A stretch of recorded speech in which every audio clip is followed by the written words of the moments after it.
With the 28th pick in the 2012 NFL Draft, the Green Bay Packers select Nick Perry, linebacker, USC. And with that, the Packers 2012 draft took off. And I'm just going to run down the picks real quick here, and then we can analyze these. Started with what Goodell just said, Nick Perry, USC. 28th pick in the draft. He's a linebacker. It listed him as a defensive end on ESPN. Packers.com lists him as a linebacker. It's pretty clear that's where they want him to play, opposite Clay Matthews. With the second-round draft choice, 51st overall, the Packers got, which I think was a steal, Jarrell Worthy, defensive end from Michigan State. Not sure yet if he's going to play defensive end or defensive tackle. I know Mel Kiper had him actually rated the 31st best player in the draft. Also in the second round, 62nd overall pick, Casey Hayward, cornerback from Vanderbilt. Now in the fourth round, 151st selection, Mike Daniels, defensive tackle from Iowa. Jerron McMillan, safety from Maine, was a fourth-round pick, right after Daniels, 133rd. Terrell Manning, linebacker from NC State, fifth round, 163rd. We get back on offense here. Andrew Datko, tackle, Florida State, seventh round, 241. And then B.J. Coleman, quarterback from Tennessee, Chattanooga, seventh round pick, 243rd overall. So what are your overall impressions after that list there, Matt? I really like the draft. Honestly, I really think we addressed a lot of positions of need. The Nick Perry pick was a little bit of a shocker at first. I had never heard of him going into the draft, but, hearing more about him, I think the only negative is really that he can tend to take plays off, which scares me a little bit less when you're working with Charles Woodson and Clay Matthews on defense. That kind of a thing probably isn't going to happen because it's not going to be allowed. And Kevin Green's your coach? Exactly. You're not going to be taking plays off with those guys around you, and I think with his athleticism, that could be, a real solid pick for the Packers there. Mm-hmm. As far as Jarrell Worthy, I think that was a steal at that pick. Mm-hmm. We had somebody coming in who can play instantly. He's going to be a force in the middle. I mean, I heard this guy going in mid-first rounds in a lot of mock drafts, and for us to be able to get him where we did, it seemed like a really good steal for us at that point.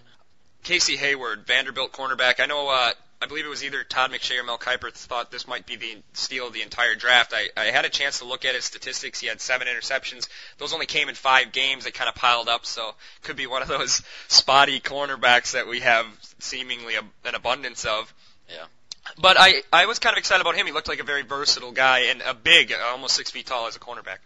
Yeah, I really liked the pick. I mean, if you're not a good corner, you're going to get exposed in the SEC. Mm-hmm. For him to be playing at such a small school against a lot of other highly talented programs and receivers, it says a lot, and I'm not sure why he wasn't projected higher. Mm-hmm. I've heard only good things about him so far, so I guess I don't know why he was there at the end of the second round, but it seems like everything about him just seems great, and I definitely hope he's the steal of the draft for our sake. Yeah, one of the things that had me wondering, especially having lost Nick Collins, if Casey Hayward can come in and be even as effective as Sam Shields was last year, would you consider Tramon Williams to the one spot at the corner, Sam Shields put him out on the other end where Tramon plays now, Casey Hayward's your nickelback, then you'll be able to send Charles Woodson to play the free safety position.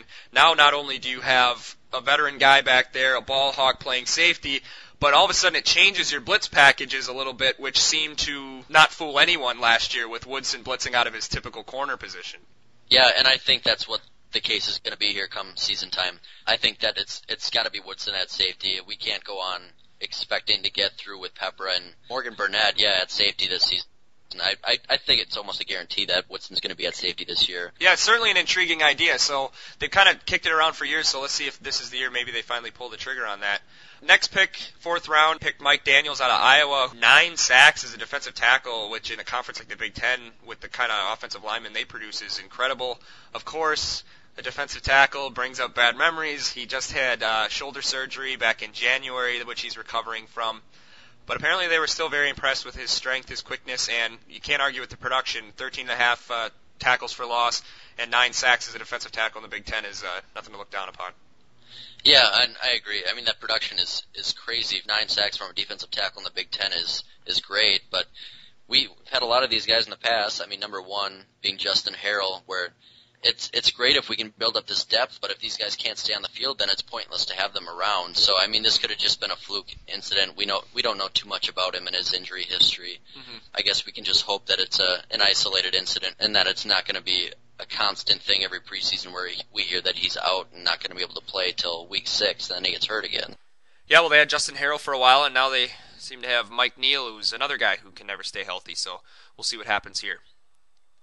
Well, with the back end of the draft, of course, we had Jerron McMillan for the 4th round as well, actually one pick after Mike Daniels. From the way they described him, obviously being from Maine, I can't honestly say I've ever seen him play other than the brief highlight package they showed during the draft.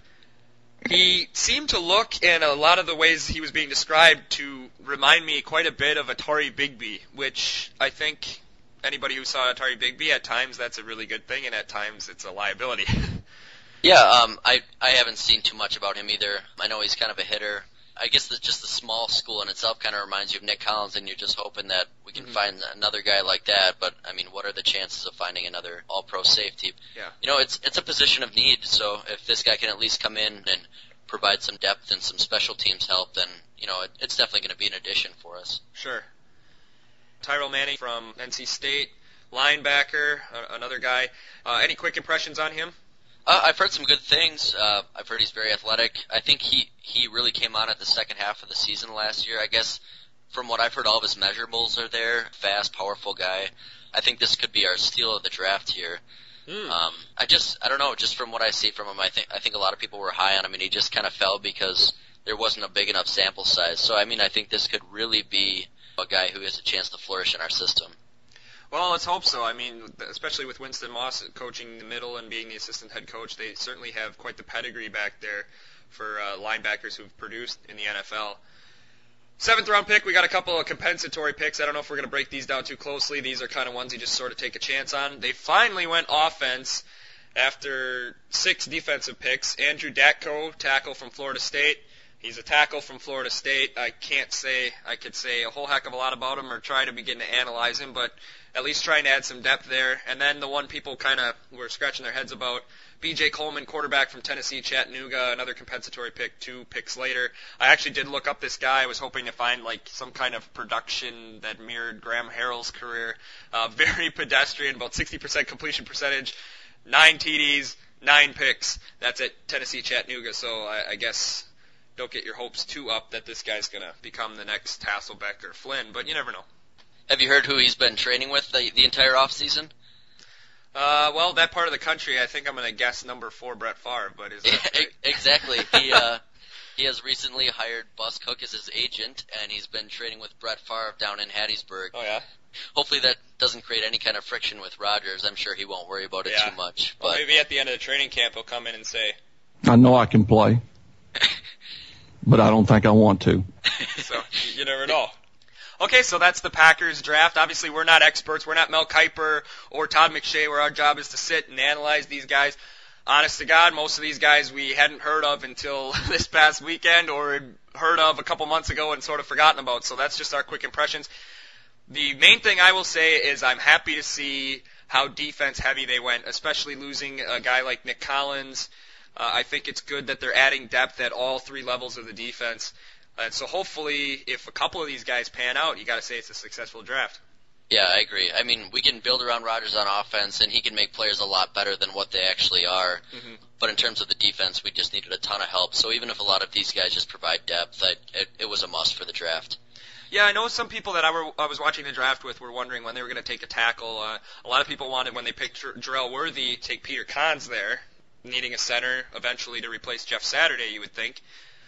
But I think Jarrell Worthy has the potential to be a huge steal. Same with Casey Hayward, Mike Daniels. Nick Perry, I like what I saw from him. Like you, I hadn't heard of this guy before. I think any one of those top 4 have a chance to really be a home run, so we'll have to see. All right, let's move on and talk briefly about the rest of the draft. Matt, what are some of your quick impressions of the rest of the draft in the NFL? I guess to me it really seemed like a deep year. Maybe it had something to do with the uncertainty from last season with the lockout pending. It just seemed like we had a lot more than usual, and kind of going through the NFC North, one pick that I think was a great pick, I don't like it because we went, but the Alshon Jeffrey to the Bears pick, definitely, that kind of scares me a little bit. I mean, this guy, I know he has kind of some attitude issues, but if you look at him, he kind of reminds me a lot of Gronkowski. He's got the size, similar speed, great at going up and catching the ball. I don't know if they have intentions of using him to that extent or if they're just going to be spreading him out wide a lot, but that big body is going to be hard to cover, and that it's kind of one of those picks like in the past, like maybe a Percy Harvin or somebody like that, like Devin Hester, where you're just kind of hoping he doesn't go to somebody in the division, and he ends up going there in the second round. So I thought that was a great pick. Other than that, they take Shea McClellan, which just seems like a textbook Bears guy. Vikings take Harrison Smith in the first round. I think he's going to be a great NFL player. Sounds like a guy from Minnesota. Yeah, exactly. One of the highest rated safeties in the draft out of Notre Dame. And the Lions take Riley Reif and Ryan Broyles, which I thought was kind of an interesting pick. More receiving depth when they need, help at pretty much every other position. Yeah. As far as the NFC North, I thought the rest of the teams had fairly strong drafts. It's so hard to tell, though, ahead of time like this until we actually see these guys on the field. But I feel like it seemed like more than usual teams were going towards need rather than best player available, which we hear every GM saying is essential now. Yeah. And even the Packers, which we've driven that home, since McCarthy and Thompson have been here, it seemed that we'd go more towards need this year rather than best player available. I don't know, maybe they had Nick Perry that high on their board, but it just kind of seemed like some of these guys maybe were a little out of place otherwise. Well, it seems like the defensive players have more value to the teams in the especially this year. And I didn't get a chance to check the stats from earlier years, but I saw that 8 of the 32 first-round draft choices were defensive linemen. I think the whole league kind of opened their eyes a little bit to we got to do something here because they had 2 of the best offenses in the history of the league last year. The Packers were a few points away from being the most prolific scoring team in the history of the NFL. And then the Saints and the way that the Packers played was extraordinary, but compared to the Saints and the Patriots and some other teams, it didn't even look that impressive. So I think a lot of teams are trying to put the reins on that and saying, hey, listen, we got to get some athletes and we got to get them on the other side of the ball. We all can score, but none of us can stop each other. Yeah, exactly. I mean, obviously the team who wins the Super Bowl is the blueprint, and that's, what the New York Giants do best. They take defensive linemen every year in the draft, and it's the reason why they won the Super Bowl last year and why they won it a few years ago is because they were just absolutely dominant at rushing the passer. Yeah. Because really that's the only way you can stop it. You can try to cover all day, but if you don't get any pressure on these guys, there's no way you're going to stop the passing game. Well, yeah, the Giants proved it. I mean, you got to mix rushing the passer with loafing for about 3 months, and then hoping you can sneak up on people 2 times in 5 years. Exactly.